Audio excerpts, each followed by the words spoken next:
अगर आप चाहते हैं कि आपको हर महत्वपूर्ण खबर सबसे पहले मिले तो हमारे चैनल तिजारा मीडिया को लाइक और सब्सक्राइब करें।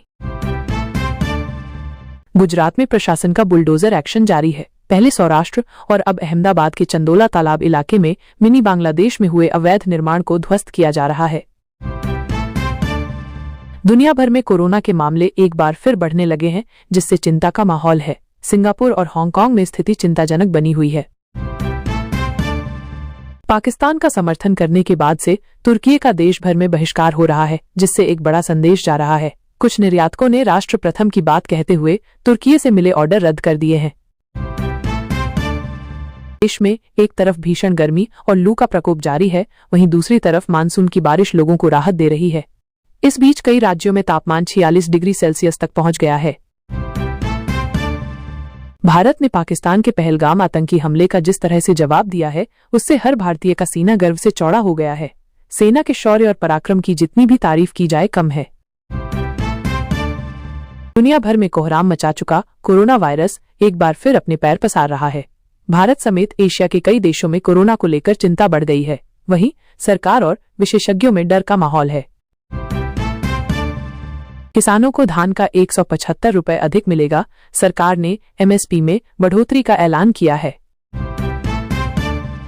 पाकिस्तान के लिए जासूसी करने के आरोप में पिछले 2 सप्ताह में एक यूट्यूबर समेत कम से कम 12 लोगों को पकड़ा गया है। जांच में पाया गया है कि ये सभी उत्तर भारत में सक्रिय पड़ोसी देश से जुड़े जासूसी नेटवर्क का हिस्सा थे।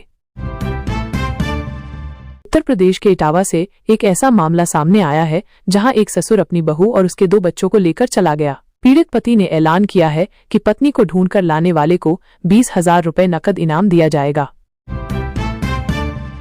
कांग्रेस अध्यक्ष मल्लिकार्जुन खड़गे ने प्रधानमंत्री नरेंद्र मोदी से सवाल पूछा है कि सुरक्षा कारणों से अगर उन्होंने अपनी 17 अप्रैल की कश्मीर यात्रा रद्द कर दी तो फिर टूरिस्टों को वहां क्यों जाने दिया। राजस्थान में भीषण गर्मी ने लोगों का जीना मुहाल कर दिया है। प्रदेश के 9 शहर इन दिनों तेज लू की चपेट में हैं, जिसमें राजधानी जयपुर भी शामिल है। गर्म हवाओं और लगातार बढ़ते तापमान ने जनजीवन को बुरी तरह प्रभावित किया है। 80 रुपए लीटर हुआ डीजल का रेट। बस ट्रक मालिकों की हो गई चांदी। पेट्रोल के दाम में भी गिरावट। अगर आप चाहते हैं कि आपको हर महत्वपूर्ण खबर सबसे पहले मिले तो हमारे चैनल तिजारा मीडिया को लाइक और सब्सक्राइब करें। अमेरिकी राष्ट्रपति डोनाल्ड ट्रंप और रूस के राष्ट्रपति व्लादिमीर पुतिन के बीच यूक्रेन युद्ध पर करीब 2 घंटे लंबी फोन बातचीत चल रही थी। ठीक उसी वक्त मैदान जंग में यूक्रेन ने रूस को करारा झटका दे दिया, जिसमें 1030 सैनिक खत्म हुए। देश में प्रधानमंत्री नरेंद्र मोदी के नेतृत्व वाली केंद्र सरकार ने प्रधानमंत्री आवास योजना के लिए आवेदन करने की आखिरी तारीख बढ़ा दी है। इजरायल और हमास के बीच युद्ध जारी है। इस बीच संयुक्त राष्ट्र के मानवीय प्रमुख टॉम फ्लेचर ने चेतावनी दी कि अगर मदद नहीं पहुंची तो अगले 48 घंटों में गाजा में 14,000 बच्चों की जान जा सकती है। उत्तर प्रदेश के संभल से समाजवादी पार्टी के विधायक इकबाल महमूद ने कहा कि इलाहाबाद हाईकोर्ट ने जो आदेश दिया है वो हमें स्वीकार नहीं है। उन्होंने दावा किया कि संभल की निचली अदालत के सर्वे के खिलाफ जामा मस्जिद की कमेटी सुप्रीम कोर्ट जाएगी। खराब मौसम की मार झेल रहे किसानों के लिए खुशखबरी है। सरकार 1 लाख अन्नदाताओं के खातों में 158 करोड़ रुपए भेज रही है। जनवरी 2020 के बाद से कोरोना वायरस के कारण दुनिया भर में महामारी फैल गई थी, जिसके कारण लाखों लोगों की जानें गई थीं। लेकिन इस बीच अब मुंबई में कोरोना वायरस के मामलों में फिर से हल्की वृद्धि दर्ज की गई है। राजस्थान के टोंक जिले में भाजपा की तिरंगा यात्रा शुरू होने से पहले कलेक्ट्रेट को बम से उड़ाने की धमकी मिली है। इसके बाद से ही प्रशासन में हड़कंप मच गया है और पूरे परिसर को खाली करवा लिया गया है। बांग्लादेश में कुछ बड़ा होने वाला है। आर्मी चीफ जनरल वाकर-उज़-ज़मान ने इमरजेंसी मीटिंग बुलाई है। प्रधानमंत्री नरेंद्र मोदी ऑपरेशन सिंदूर की सफलता के बाद पहली बार राजस्थान के दौरे पर आ रहे हैं। आगामी 22 मई को पीएम मोदी बीकानेर पहुंचेंगे और यहां कई कार्यक्रमों में शामिल होंगे। पाकिस्तान की अब हर तरफ मुश्किलें बढ़नी शुरू हो चुकी हैं। भारत ने अपना पानी रोक दिया है। अब अफगानिस्तान ने भी पाकिस्तान की ओर बहने वाले अपने पानी को रोकने का फैसला किया है। इस ऑपरेशन सिंदूर की जानकारी लीक का जिम्मा ज्योति मल्होत्रा कैप्टन और पूरी टीम के पास जासूसी के अलग अलग रोल कौन क्या करता था। भारत ने बांग्लादेश से लैंड रूट के जरिए आ रहे सामानों पर पूरी तरीके से बैन लगाकर उसे गहरी चोट दी है। इंडिया ने बांग्लादेश के करीब 6,600 करोड़ के इंपोर्ट को प्रतिबंधित कर तगड़ा झटका दिया है। पेपर लीक मामले में अब तक कुल 300 आरोपी, सीएम बोले किसी को बख्शा नहीं जाएगा। सुबह 6 बजे बंद हो जाएगी, सप्लाई कर लीजिए इंतजाम। कल वाहनों को नहीं मिलेगी सीएनजी, 80,000 घरों में गैस भी नहीं आएगी। मंजर खौफनाक था, कुदरत ने दिखाया करिश्मा। उदयपुर की फतहसागर झील में पलटी पर्यटकों से भरी नाव, 24 जिंदगियां बचीं। संभल जामा मस्जिद के सर्वे का रास्ता साफ, हाईकोर्ट से मुस्लिम पक्ष को झटका, याचिका खारिज। तीसरा, विश्व युद्ध हुआ तो कौन कौन से देश होंगे एक तरफ और किसके खिलाफ होगी जंग, भारत की क्या होगी भूमिका। बलूचिस्तान में पाकिस्तान ने हद की पार, 7 लोगों को जबरन किया गायब, नहीं मिला नामो निशान। गंगा स्नान के दौरान राजस्थान से आई महिला समेत 6 लोग नदी में डूबे, गोताखोरों ने 4 को बचाया, 2 लापता। कोचिंग सेंटरों के लिए नया विधेयक, राजस्थान सरकार ने कोचिंग सेंटरों को नियंत्रित करने के लिए Rajasthan coaching centres control and regulation act 2025 पेश किया है, जिससे छात्रों को बेहतर शिक्षा और सुरक्षा सुनिश्चित की जा सके।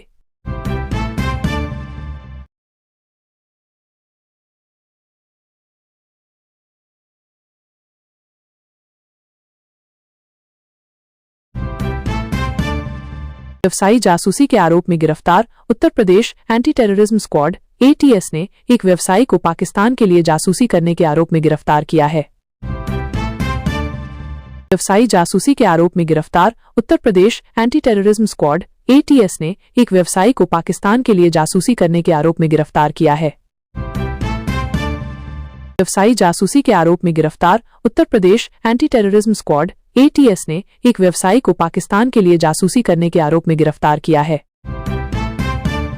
30 मुख्यमंत्री योगी आदित्यनाथ की समीक्षा बैठक। मुख्यमंत्री योगी आदित्यनाथ ने लखनऊ में सहकारिता विभाग की समीक्षा बैठक की, जिसमें विभागीय योजनाओं की प्रगति पर चर्चा की गई।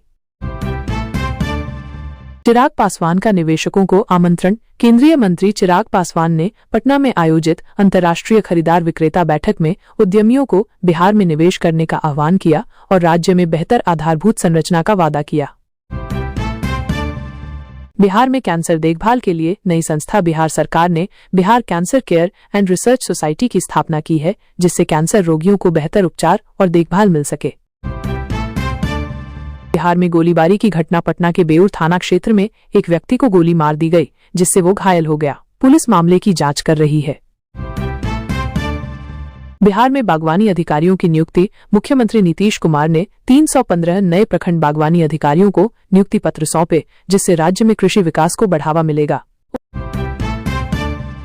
दिल्ली में भारी वर्षा की चेतावनी। भारतीय मौसम विभाग ने दिल्ली में 24 मई तक भारी वर्षा और गरज के साथ बौछारों की चेतावनी जारी की है, जिससे नागरिकों को सतर्क रहने की सलाह दी गई है।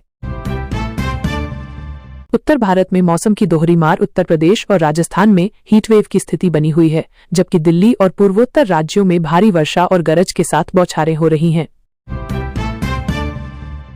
अमित शाह की अहमदाबाद रैली में सुरक्षा मुद्दों पर जोर। केंद्रीय गृह मंत्री अमित शाह ने अहमदाबाद में एक रैली को संबोधित करते हुए भारत पाकिस्तान संबंधों और आंतरिक सुरक्षा पर चर्चा की। उन्होंने सरकार की उपलब्धियों को भी रेखांकित किया।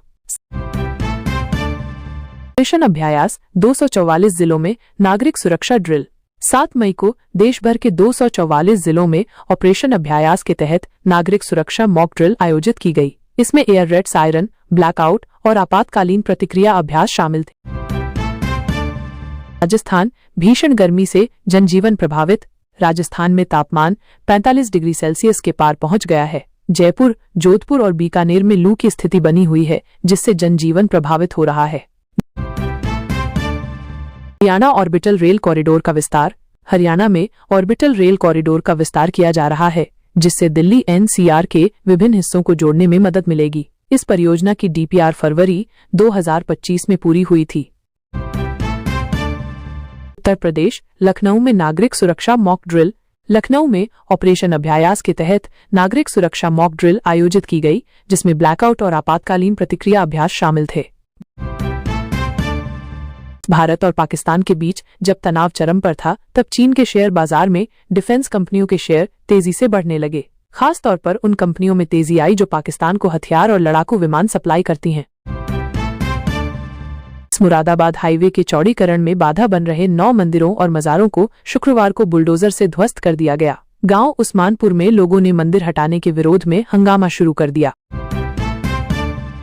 साल 2019-2020 को पूरे दुनिया ने कोरोना महामारी का सामना किया था। वहीं एक बार फिर से इस महामारी ने दस्तक दे दी है, जिससे लोगों की चिंता काफी बढ़ गई है।